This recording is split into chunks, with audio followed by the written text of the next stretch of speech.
Welcome. Today, we are pulling back the curtain on the economy you navigate every single day. We're going to explore the hidden architecture that dictates why you might pick one brand of coffee over another, and how that simple choice is actually part of a massive, multi-billion-dollar economic game. So let's start with a puzzle you face all the time, probably without even thinking about it. You see dozens of brands, smartphones, soft drinks, shoes. They all do the same basic thing, right? But they're all just a little bit different. And this isn't just a random assortment of goods. It's a very carefully constructed marketplace. And that brings us to the big question, this central paradox we're going to unravel today. In a world with so many competitors, why doesn't competition just drive every single price down to rock bottom? Why are you willing to shell out more for one brand of jeans over another, even when they look almost the same? Well, the secret is that similar is not the same as identical. And in that tiny little difference, that gap between two products, that's where billions of dollars in profits are made. It's a space created by design, by branding, by location, and by quality. Okay, let's put a name to this. We are talking about monopolistic competition. Now, it's not a pure monopoly with just one seller, and it's not that textbook perfect competition with totally identical products. No, it's a hybrid, and it is the engine of our modern consumer economy. This is the world of Apple versus Samsung, Coca-Cola versus Pepsi, Zara versus H&M. It's all about brands fighting for your loyalty in a very crowded field. So here's our roadmap. First, we'll unpack this paradox of choice. Then we'll see how these markets are a hybrid of two extremes. We'll look at the short-run gamble that firms take, and then the inevitable profit squeeze they face in the long run. And finally, we'll uncover the real cost of all the variety that we get to enjoy.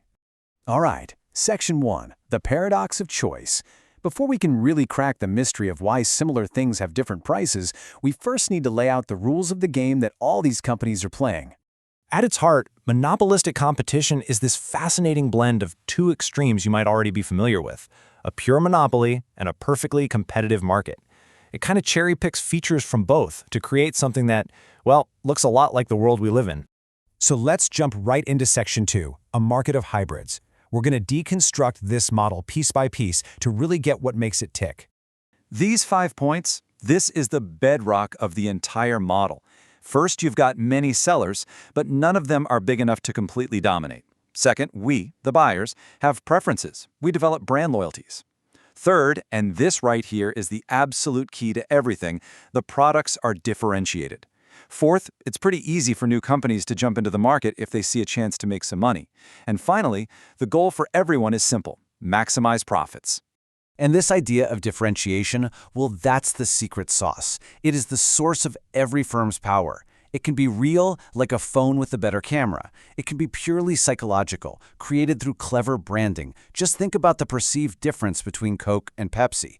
Or it can be as simple as convenience. That corner store sells the same candy bar as the supermarket a mile away, but its location makes it more valuable to you right now. So you have to picture every single firm in this market living this kind of double life.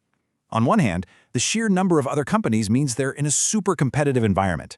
But on the other hand, their unique product, their brand, gives them their own little island of monopoly power. Right? Nike is the only company that can legally sell Nike shoes, and that gives them some control over their price. This dual identity has a direct impact on the most important tool we have for analyzing this whole thing, the firm's demand curve. It's not perfectly flat like in perfect competition, and it's not the entire market's demand curve like in a pure monopoly. It's something else, something right in between. This graph really shows the firm's central problem. See, the demand curve slopes downward because the product is unique. If they raise the price, they won't lose all of their customers. But look at how flat it is. It's highly elastic. That's because if the price goes too high, we've got plenty of other similar options to switch to. And here's the kicker. To sell just one more unit, they have to lower the price on all units.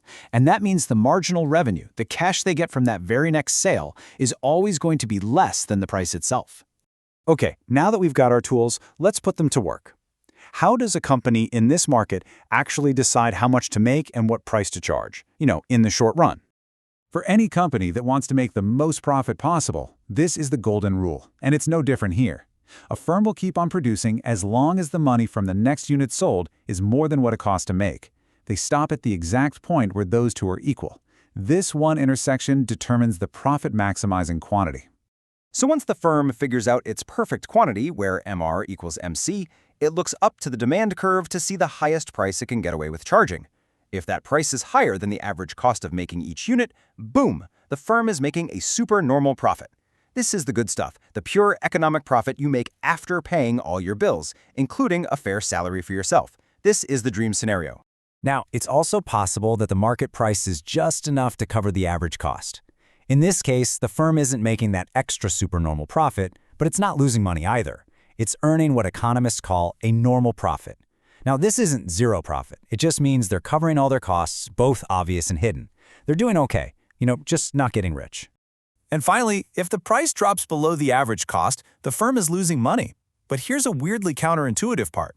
In the short run, it'll often keep operating as long as the price is high enough to cover its day-to-day variable costs, like paying workers and buying materials. Why? Because its fixed costs, like rent, have to be paid no matter what. It's better to lose a little money on each sale than to shut down entirely and lose all the money you spent on rent that month. The short run is exciting. It's a time of potential booms and busts, but the story doesn't stop there. The long-run outcome, that's where the competitive side of this model really shows its teeth and reveals the market's most fascinating dynamic.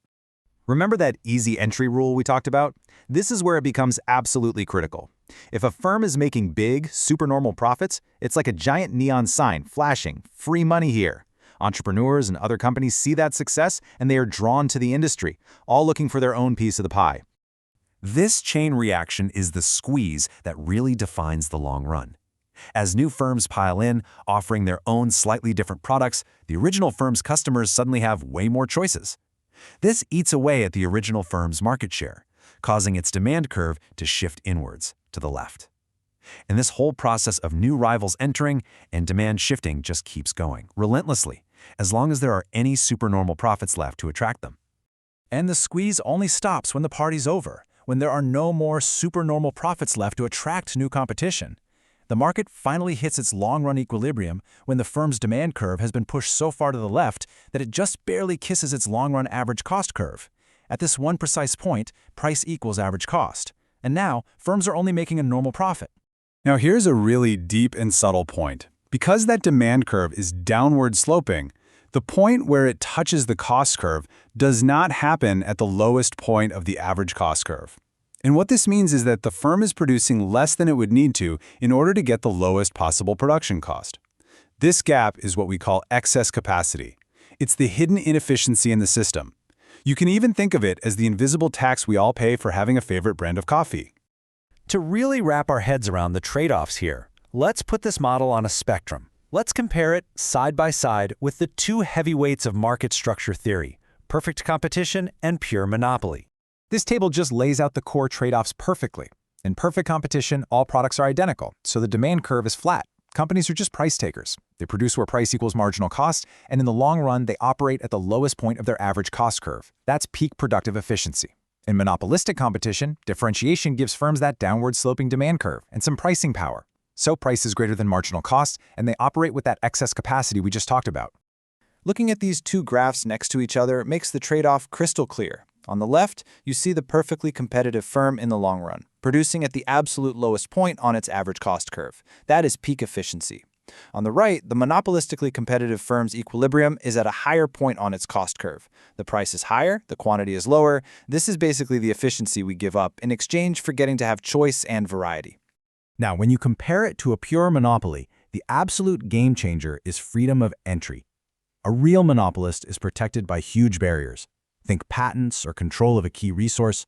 This lets them rake in supernormal profits forever. But in monopolistic competition, that little bit of monopoly power a firm has over its brand is temporary. The easy entry for new firms guarantees that, in the long run, those juicy profits always get competed away. Okay, Section 6, the real cost of variety. Let's bring all this theory back down to earth. We've gone through the mechanics, now let's see how these strategic battles actually play out in the markets you walk through every day. And this is so crucial. Price is only one weapon in a company's arsenal. They are in a constant war of differentiation, and it's fought on multiple fronts. They compete by adding new features to their products, by building powerful brands through advertising, and by carefully choosing just how much to produce so they meet demand without flooding the market. So when you see an advertisement, it is not just noise. It is a calculated economic strategy. The whole point of that ad is to build brand loyalty, to make your demand for their product less sensitive to price changes so you're less likely to switch brands over a few cents. Ultimately, what they're trying to do is shift their demand curve to the right, hoping to temporarily escape that inevitable long-run profit squeeze. All right, we've covered the core mechanics. Let's pause for a quick recap and connect some dots. First question, what is it that makes the demand curve for a firm in this market so highly elastic or so sensitive to price? It's simply because even if you love your favorite brand of soap, there are dozens of other very similar options sitting right next to it on the shelf. This huge number of substitutes means that we, the consumers, are very quick to switch if the price gets too high. Second question, what's the root cause of that hidden inefficiency we called excess capacity? What's the real cost of having all this choice? That's it. It all comes back to product differentiation. That's what gives firms their downward-sloping demand curve, and it's just the geometry of that curve that forces the firm to produce at a less than optimal scale. It is, quite literally, the price we all pay for variety.